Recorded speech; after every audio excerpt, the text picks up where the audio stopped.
Hello, folks. I'm going out with my new movie camera. Want to come along? Today we're talking lenses specifically for YouTube and how you can get tons of affordable lenses that look great. Brian Kelsey. Are you ready?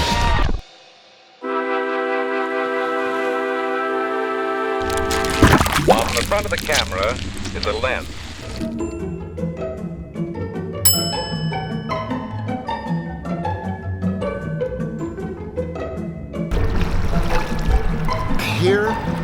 Here's a problem that I'm going to help you solve. You need a lot of different types of lenses. They're really expensive. And if you're shooting for YouTube, you have a lot of different options. I'm in Atlanta in a very questionable hotel. But I thought this was as good a time as any to talk to you about lenses and how to solve your problem of which lenses to choose and what you can afford and blah, blah, blah, blah. But first, if you don't know me, my name is Brian Kelsey. Hello, thanks for joining me. And on this channel, I give you lots of tips, tricks, and information about all things media. Podcasts, YouTube, television, film, radio, everything. And I try to do it in like a story sort of driven way, vlogtorial, if you will. So if you haven't already subscribed, consider subscribing and smash that bell to get instant notifications whenever I upload a video.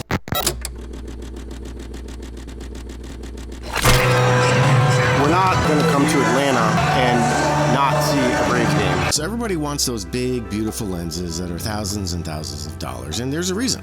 I mean, they're amazing. I've used them. Amazing. But Yay. really, unless you're making a feature film or a high-end television program, I personally don't see the value in spending $5,000 on a lens. The difference is so marginal. I mean, it's not worth the price tag to me. For example, if you're YouTubing, you're probably vlogging and you're taking your camera all over the place and doing different things, there's a really good chance that you're going to knock and ding or break a lens. For example, down here in Atlanta, I brought 2 lenses and that's it. And they're not really expensive lenses, and I think the quality is pretty good. So now when I go out running around filming stuff, I don't have to worry too much about the lens and more about getting the shot or telling the story. See, if I had a really fancy lens, it would probably break because I'm taking this one all over the place, all over the stadium, and knocking it all around. Now, don't get me wrong. I definitely try to take care of my lenses. It's just, you know, things happen. Oh no! So let's just get back home, and then I can dive deeper into the exact lenses that I'm talking about to help you. YouTube has a really good compression formula that they use to make videos look really good online but still be able to play really smoothly. But there still is compression on the video, so that's why I'm not really that concerned over the type of lenses that I use in terms of, like I said, expensive lenses versus inexpensive lenses. And I have 3 principles that I kind of go by when it comes to buying lenses for YouTube. The first one is to buy new, but to buy inexpensive. For example, where is it? This one here. This is the one I showed you earlier. It's a 16mm 1.4 Sigma. I bought it for $389, and I bought one autofocus lens, and that's this one. That's all I need. I only need it for when I'm talking to the camera, kind of out in the field, when you're vlogging or whatever on the run. It's a really good lens.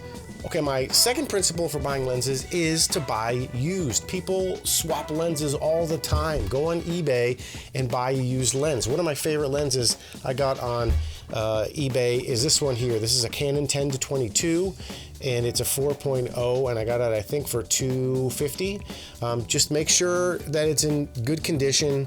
Obviously, not a lot of fungus or scratches, but still really inexpensive for a great lens. My third principle, which is my most favorite, I guess, if you want to call it that, is to buy vintage lenses. Vintage lenses are lenses from the, 1980s and back, all used on photography cameras, full frame, all manual focus, all manual aperture, and you get looks on these lenses that you can't reproduce them in post, and it gives you a really unique look. Anybody can go out and buy, whatever lens right off the shelf, And they're not perfect, which is what I like.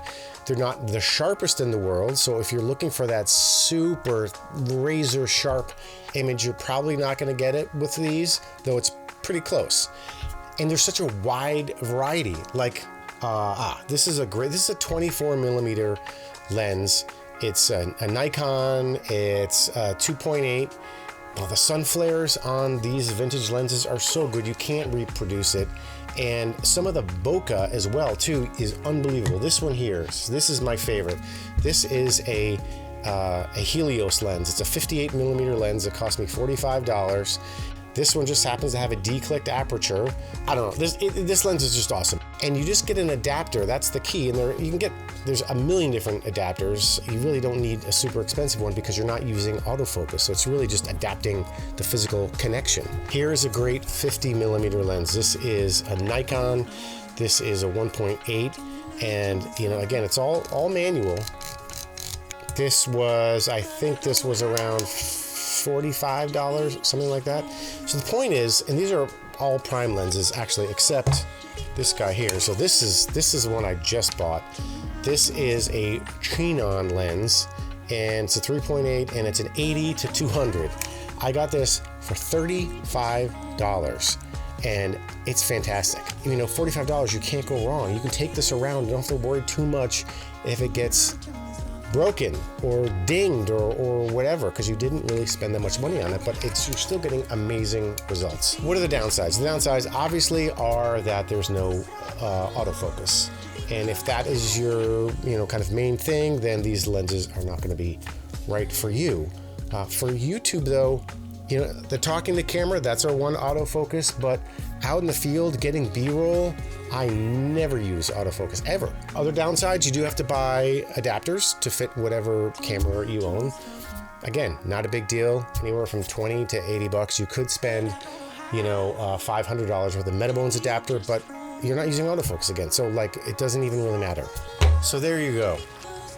Beautiful footage for not a lot of money to help tell your story on YouTube. I hope this was helpful. Leave comments below if you have any questions. I'll have links to whatever I can. A lot of the stuff you really can't link to on eBay because it comes and goes really quick, but I'll definitely put links to some of the new lenses and stuff like that. I hope you got something out of this. If you like what you saw, consider subscribing and leave comments below if you have any questions. And thanks for watching. This has been a Brian Kelsey movie.